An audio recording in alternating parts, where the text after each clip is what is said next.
Before he became one of the most iconic actors in Hollywood, before his voice sent shivers down spines across the world, Claude Rains was a man shrouded in mystery, just like the roles he so often played. From an invisible menace terrorizing England to the suave villains of classic cinema, Claude Rains is a name that has stood the test of time. But who was the man beneath the mask?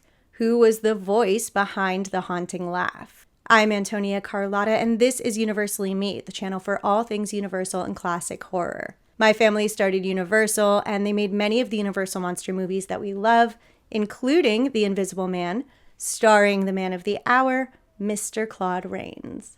Claude Rains wasn't born into stardom. In fact, his beginnings were as humble as they come. William Claude Rains was born November 10, 1889 in Clapham, London, England, to Frederick and Emily Rains. And his upbringing was far from the glamorous world of Hollywood he would one day join. He had a Cockney accent and a speech impediment. He was one of 12 children, but only 4 of them would survive until adulthood. His father was really strict and would hit him a lot, and his mother developed severe depression in his childhood and was sent away to live in an asylum. And all of these things, I think, contributed both to Claude Rains' resiliency, but also to a lot of pain and struggle in his adult years, which we'll get to later. His father was an actor, and Claude Rains spent a lot of time in theaters growing up, and he was drawn to the profession. He didn't necessarily have the traits that screamed future star, all the things I talked about before, but that resiliency that I talked about before, that would really come in handy for him. In 1912, Claude Rains moved to New York in search of better acting opportunities. But just 2 years later, the outbreak of World War I happened, and he returned to England to fight in the London Scottish Regiment. He actually fought alongside Basil Rathbone. In 1916, Claude Rains was involved in a gas attack that damaged his vocal cords, and he lost 90% of the vision in his right eye. After returning to civilian life, Claude Rains continued to develop his acting talent, and he was noticed by Sir Herbert Tree, the founder of the Royal Academy of Dramatic Art. Herbert Tree believed in him, and he saw a lot of potential. He invested in elocution books and lessons for Claude Rains so that he could work on his voice and accent. Claude Rains' dedication to improving himself is perhaps one of the most remarkable aspects of his early life. He worked tirelessly to fix his speech, and when he changed his accent, he was very quickly considered one of the top actors in England. He even taught at the Royal Academy for a while, with Charles Laughton as one of his students. The first connection that I find between my Uncle Carl Laemmle and Claude Rains is when Claude Rains appears in the play Ulysses S. Grant by John Drinkwater. John Drinkwater, just a few years later, would go on to write the biography of Carl Laemmle, so it's possible that he was already interviewing or researching or writing the book. In 1927, Claude Rains would move back to New York, where he appeared in almost 20 Broadway plays. It wasn't until 1932 that Claude Rains was offered his first screen test with Universal. He was actually a little later than most other actors to start making that stage-to-film transition. He had done a screen test for A Bill of Divorcement that, in Claude Rains' own words, was terrible and all over the place. He had spent so many years acting on stage that he had no idea how to tone it down for the camera. Something about it, though, caught the eye of James Whale, who started pushing for Claude Rains to be cast as Griffin in The Invisible Man. And at first, Universal was not so into it. They really wanted somebody with more star power. They were kind of looking at Colin Clive. But James Whale decided to film another screen test with Claude Rains, where they filmed the scene where Griffin's talking about his plans to rule the world. And Universal liked it, and before he knew it, Claude Rains had a 2-picture deal. I would say that Claude Rains had mixed feelings about being cast in The Invisible Man. On one hand, he wasn't actually making that much money in theater, so I'm pretty sure that he was happy to have a steady paycheck coming in.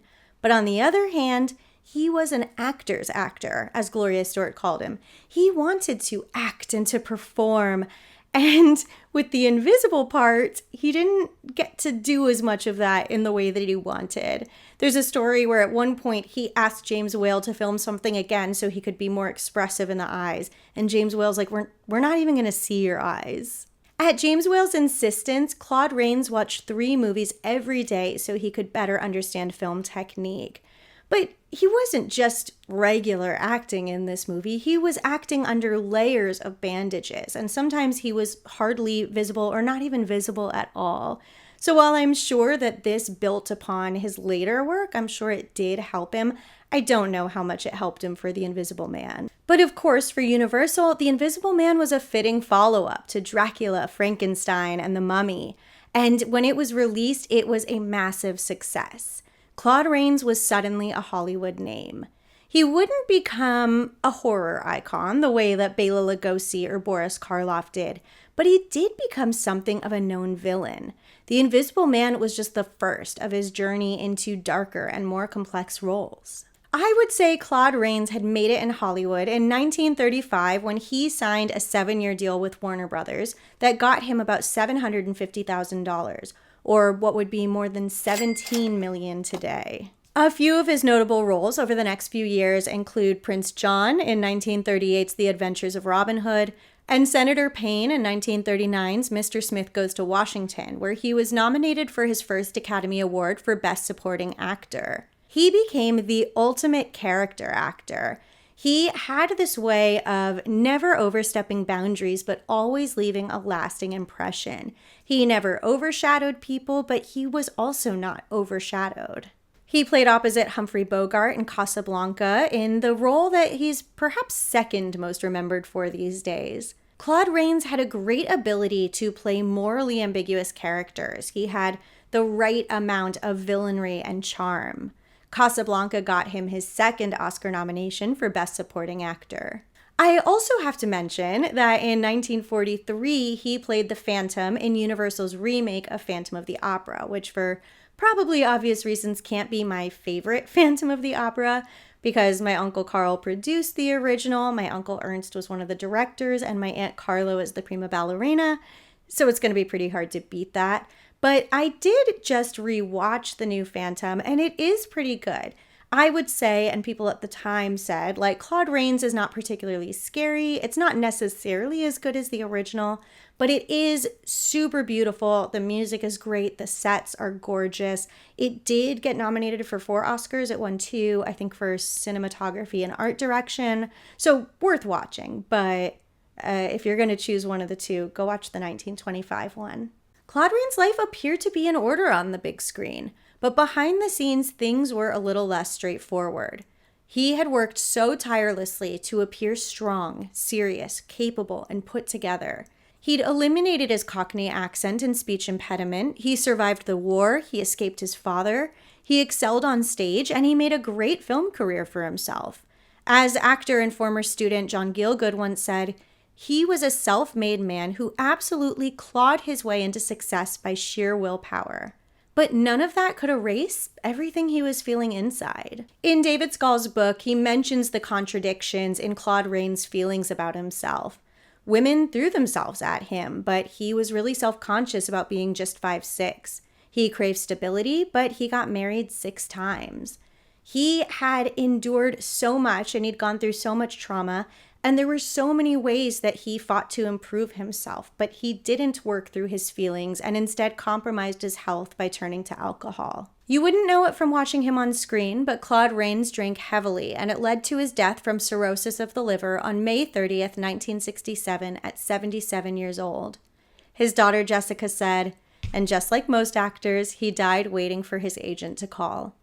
He's buried in New Hampshire at the Red Hill Cemetery, with a tombstone he designed that says, "All things once are things forever. Soul, once living, lives forever." I love the way that Bette Davis talked about him. They worked together quite a bit, and I think that she was in love with him. She said that he was witty and amusing and beautiful, really beautiful, thoroughly enchanting to be with, and brilliant. She thought that he was so talented. Claude Rains isn't the most famous of the old Hollywood actors, but he's truly unforgettable. His performances have inspired countless actors who came after him, from character actors to leading men. From The Invisible Man to Casablanca to Lawrence of Arabia, Claude Rains' performances continue to captivate new generations of movie lovers.